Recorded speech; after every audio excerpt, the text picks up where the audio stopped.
Здравейте на всички и бъдете благословени. Искам да ви споделям едно кратко послание, но посланието ми е не да ви осъждам или да ви съдя, а да ви кажа самата истина. Моля ви, бъдете внимателни и слушайте много внимателно това, което излиза от устата ми.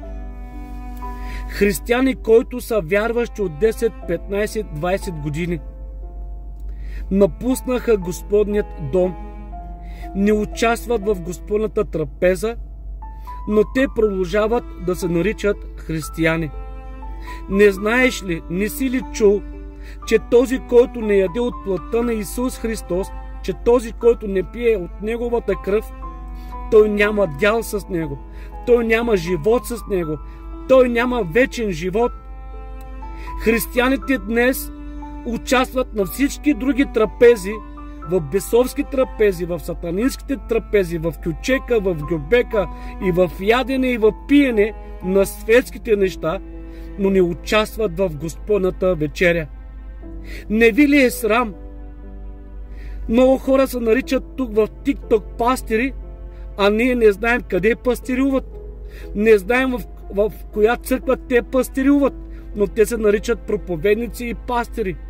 Скъпи проповедници и пастири, богослови, от колко време не ходите на Господния дом и от колко време не участвате в святата трапеза на моя Господ Исус Христос? Не ви ли е срам?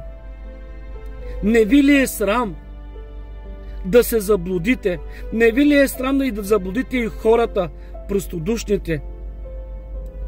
Нека Господ Бог да ви покаже милост. Нека Господ Бог да ви покаже милост и да свалите тези черни маски, за да бъдете истински.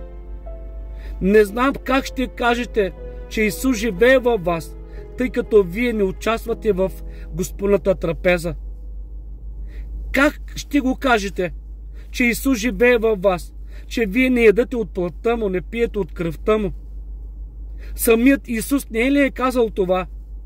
Замислете се, наистина ли сте в Христос? Ако Христос е вътре във вас, Той никога не противи на себе си, а Той ще ви помогне вие да бъдете деятелни изпълнители на Неговото Слово. Бъдете благословени!